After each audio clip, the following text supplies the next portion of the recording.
Assalamualaikum warahmatullahi wabarakatuh. Perkenalkan, nama saya Didik Purwoko Jago Santoso SPD.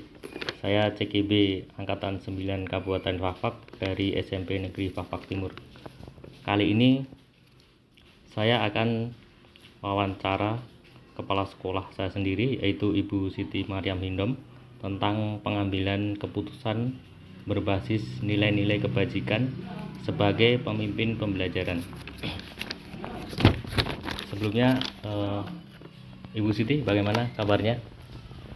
Alhamdulillah baik. Iya, tentunya Ibu Siti sebagai kepala sekolah dari dulu sampai sekarang pasti mengalami masalah atau kasus. Nanti saya akan berbincang dengan Ibu Siti tentang bagaimana cara pengambilan keputusan Ibu Siti yang lakukan selama ini. Selama ini, bagaimana Ibu Siti dapat mengidentifikasi kasus-kasus yang merupakan dilema etika atau bujukan moral? Untuk mengidentifikasikan kasus-kasus yang merupakan dilema etika atau bujukan moral, saya mencoba memahami masalah tersebut berdasarkan aspek moral dan hukum apabila kasus tersebut merupakan sebuah kondisi yang dimana seseorang dihadapkan pada situasi benar atau salah dalam mengambil sebuah keputusan, maka termasuk dalam bujukan moral apabila kasus tersebut merupakan sebuah kondisi di mana seseorang dihadapkan pada suatu keduanya benar namun bertentangan dalam mengambil sebuah keputusan, maka termasuk dilema etika. Oke, baik. Selama ini bagaimana Ibu menjalankan keputusan pengambilan di sekolah, terutama untuk kasus-kasus di mana ada dua kepentingan yang sama-sama benar atau sama-sama mengandung nilai kebajikan? Dalam mengambil keputusan di sekolah, terutama untuk kasus-kasus di mana ada dua kepentingan yang sama-sama benar atau sama-sama mengandung nilai kebajikan, saya terlebih dahulu akan mengidentifikasi masalah yang sedang terjadi, menentukan siapa saja yang terlibat dalam masalah tersebut. Kemudian, saya mempertemukan pihak-pihak yang terlibat dalam masalah tersebut untuk mengumpulkan fakta-fakta maupun informasi untuk kemudian menganalisis permasalahan tersebut benar atau salah. Dari situ kemudian saya bisa mengambil keputusan dan solusi yang tepat untuk permasalahan tersebut.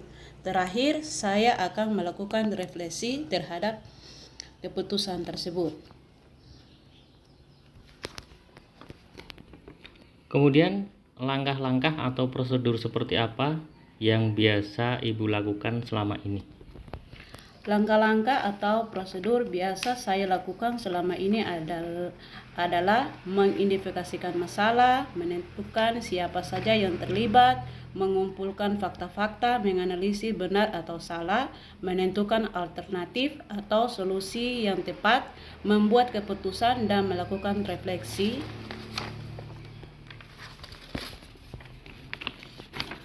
Kemudian selanjutnya, hal-hal apa saja yang selama ini Anda anggap efektif dalam pengambilan keputusan pada kasus-kasus dilema etika?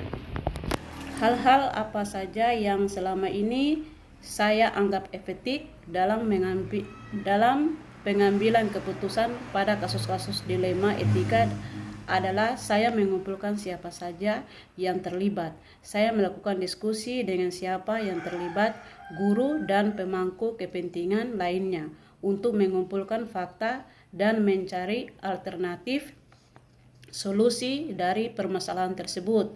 Di dalam menentukan keputusan, saya berpegang teguh pada prinsip berpikir berbasis hasil akhir, prioritasi pada aturan yang benar, dan mengutamakan rasa peduli.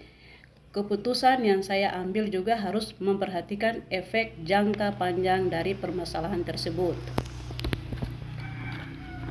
Hal-hal apa saja yang selama ini merupakan tantangan dalam pengambilan keputusan pada kasus-kasus dilema etika? Hal-hal yang selama ini merupakan tantangan dalam pengambilan keputusan pada kasus-kasus dilema etika adalah mencari keputusan yang paling tepat, di mana keputusan tersebut, baik itu semua pihak, tindakan memihak kepada salah satu pihak, dan tidak merugikan salah satu pihak. Oleh karena itu, dalam pengambilan keputusan, saya selalu berorientasi terhadap peraturan yang berlaku dengan tidak melupakan kepedulian terhadap sesama. Kemudian, apakah Anda memiliki sebuah tata kala atau jadwal tertentu dalam sebuah penyelesaian kasus D5 etika?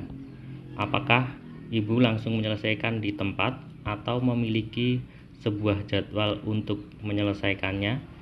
Bentuk atau prosedur seperti apa yang Ibu jalankan selama ini? Dalam penyelesaian kasus dilema etika, saya tidak memiliki jadwal khusus untuk menyelesaikannya. Untuk permasalahan yang saya anggap ringan, maka saya langsung menyelesaikan pada saat itu juga. Untuk permasalahan yang tergolong berat, maka saya akan melakukan prosedur untuk mengidentifikasikan permasalahan tersebut. Adakah seseorang atau faktor-faktor apa yang selama ini mempermudah atau membantu Ibu dalam pengambilan keputusan dalam kasus-kasus D5 etika? Dalam pengambilan keputusan, saya akan cenderung melibatkan guru, tenaga kependidikan, dan segenap pemangku kepentingan sekolah untuk melakukan kegiatan diskusi bersama ataupun musyawarah dengan tujuan untuk menemukan alternatif solusi terhadap permasalahan yang terjadi dan menentukan keputusan yang paling tepat untuk kepentingan bersama. Kemudian yang terakhir Ibu, dari semua hal yang telah Anda sampaikan, pembelajaran apa yang dapat Ibu petik dari pengalaman Ibu sendiri mengambil keputusan dilema etika? Pembelajaran yang dapat saya ambil dari pengalaman saya dalam mengambil keputusan dilema etika adalah saya bisa lebih bijaksana dalam mengambil keputusan dengan pertimbangan fakta yang terjadi dan hasil diskusi bersama dengan tim untuk menemukan solusi terbaik. Saya juga belajar untuk lebih bertanggung jawab terhadap keputusan yang telah saya ambil. Oke, terima kasih Ibu Siti. Demikian wawancara yang pertama tentang pengambilan keputusan berbasis nilai-nilai kebajikan. Assalamualaikum warahmatullahi wabarakatuh.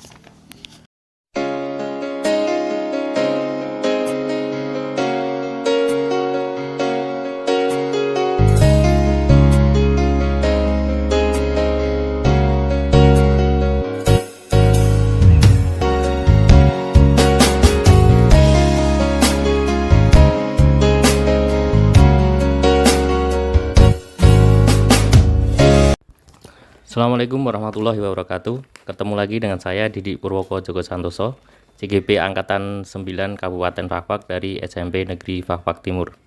Kali ini saya akan membuat voice demonstrasi kontekstual modul 3.1 tentang pengambilan keputusan berbasis nilai-nilai kebajikan sebagai pemimpin pembelajaran.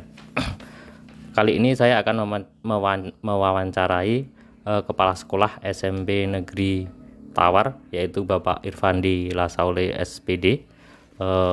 Beliau juga salah satu CGB Angkatan 9, satu angkatan dengan saya. Sebelumnya Pak Irfandi, bagaimana kabar hari ini?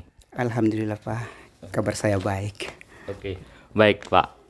Kita hari ini akan berbincang-bincang sebentar ya tentang pengambilan keputusan, di mana dalam kehidupan sehari-hari atau sekolah pasti ada permasalahan-permasalahan yang dihadapi Bapak sebagai seorang kepala sekolah. Pertanyaan yang pertama ya Pak, selama ini bagaimana Bapak dapat mengidentifikasi kasus-kasus yang merupakan dilema etika atau bujukan moral? Ya, terima kasih Pak Didi. Dalam mengidentifikasi kasus-kasus yang muncul, saya akan mengecek apakah hal-hal tersebut sudah sesuai dengan peraturan yang berlaku atau tidak.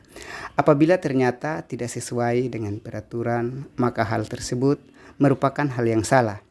Apabila ada pertentangan antara hal salah dan benar, berarti kasus ini merupakan bujukan moral. Sedangkan jika hal-hal yang bertentangan adalah hal benar melawan hal benar juga, berarti ini masuk kategori dilema etika. Setelah itu, saya akan melakukan klarifikasi dan konfirmasi terhadap pihak-pihak yang teridentifikasi untuk diminta keterangan dan pendapat terhadap apa yang menjadi permasalahan, dan akan menggali fakta-fakta berupa data-data yang akurat serta mengasumsikan bahwa permasalahan pasti akan bisa diselesaikan dengan baik, Pak. Oke, baik. Kemudian selama ini bagaimana Bapak menjalankan pengambilan keputusan di sekolah Bapak, terutama untuk kasus-kasus di mana ada dua kepentingan yang sama-sama benar atau sama-sama mengandung nilai kebijakan, Pak? Baik, Pak. Apabila ada dua kepentingan yang sama-sama benar, maka dalam pengambilan keputusan akan didapatkan dengan melalui konfirmasi kepada pihak yang bersangkutan mengenai permasalahan yang terjadi. Kemudian berkoordinasi dengan tim manajemen. Dalam proses koordinasi ini akan dicari fakta-fakta yang akurat, dilanjutkan dengan analisis. Dari hasil tersebut, tim manajemen akan memberikan berbagai masukan, saran, sudut pandang, sehingga muncul berbagai opsi penyelesaian yang memungkinkan. Dari opsi-opsi tersebut akan dipilih keputusan yang paling baik menurut hasil musyawarah tim. Kemudian langkah-langkah atau prosedur seperti apa yang biasa Bapak lakukan selama ini? Langkah-langkah atau prosedur yang saya ambil selama ini dalam pengambilan keputusan, saya melakukan beberapa tahap proses untuk pengambilan keputusan. Yang pertama, saya akan mengecek apakah keputusan ini sejalan dengan peraturan atau tidak. Jika sudah sesuai dengan peraturan, maka keputusan itu akan langsung dijalankan.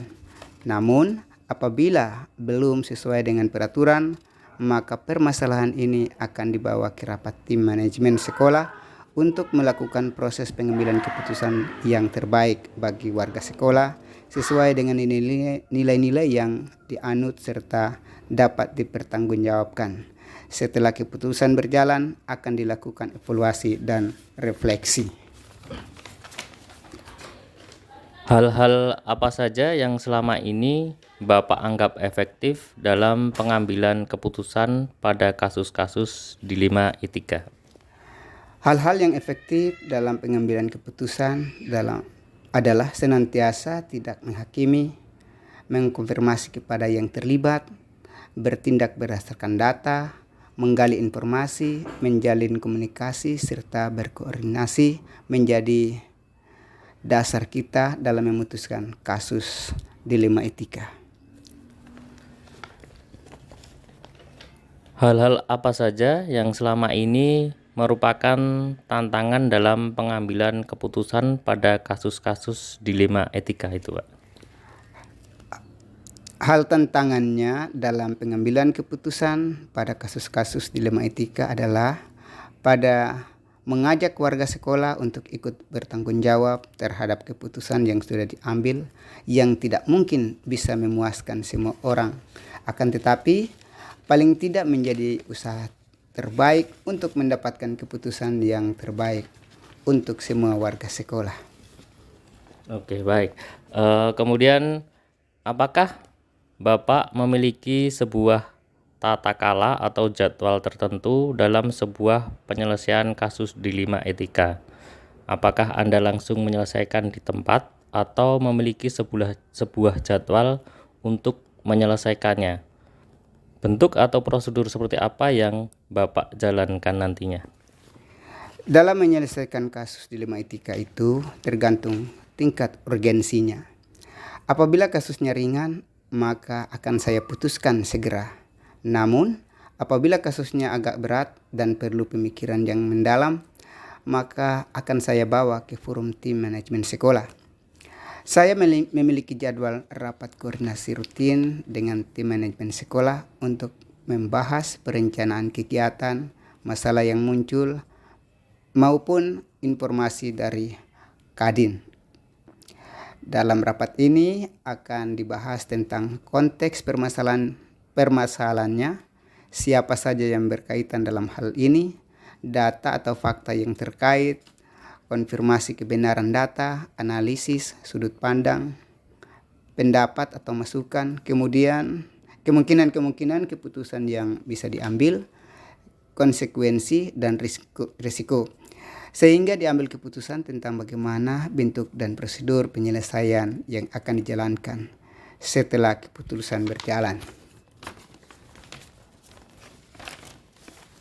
Adakah seseorang atau faktor-faktor apa yang selama ini mempermudah atau membantu Bapak dalam pengambilan keputusan dalam kasus-kasus dilema etika tersebut, Pak? Yang membantu saya dalam mengambil keputusan adalah masukan dan pertimbangan tim manajemen sekolah untuk memberikan berbagai kemungkinan penyelesaian masalah serta menetapkan keputusan yang akan diambil dalam menangani kasus-kasus dilema etika. Gitu, Pak. Oke, yang terakhir Pak, pertanyaan, dari semua hal yang telah disampaikan, pembelajaran apa yang dapat Bapak petik dari pengalaman Anda mengambil keputusan dilema etika? Pembelajaran dalam pengambilan keputusan adalah pentingnya bersikap bijak serta perlu memahami konteks permasalahan, menggali informasi, memiliki data yang akurat, analisis yang mendalam, koordinasi dan komunikasi menjadi sangat penting untuk menjaga keharmonisan lingkungan kerja serta untuk memperbanyak referensi dalam pengambilan kebijakan sehingga keputusan yang diambil berorientasi pada kepentingan banyak orang, dapat dipertanggungjawabkan serta sesuai dengan nilai-nilai yang dianut. Gitu. Oke, terima kasih Pak untuk wawancara kali ini cukup. Terima kasih Bapak telah membantu saya. Sukses selalu. Assalamualaikum warahmatullahi wabarakatuh. Waalaikumsalam warahmatullahi wabarakatuh.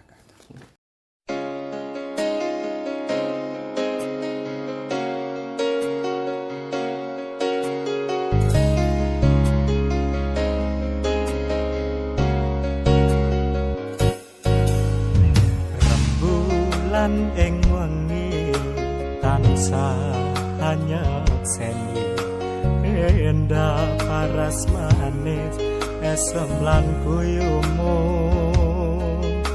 kinambareng paten tan bisa nglaleke yakti nimas ora ono liyane.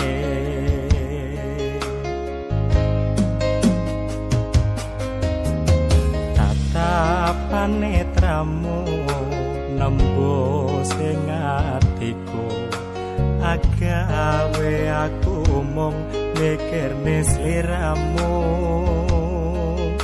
cahyane rembulan kalah lawan esemu amung nimas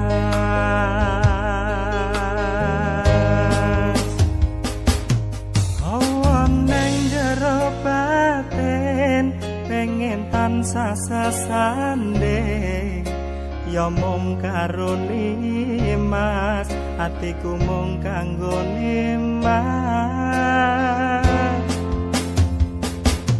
atian akeh papalan ngalangi dalan katresnan iku pancen dalan supaya tresno iki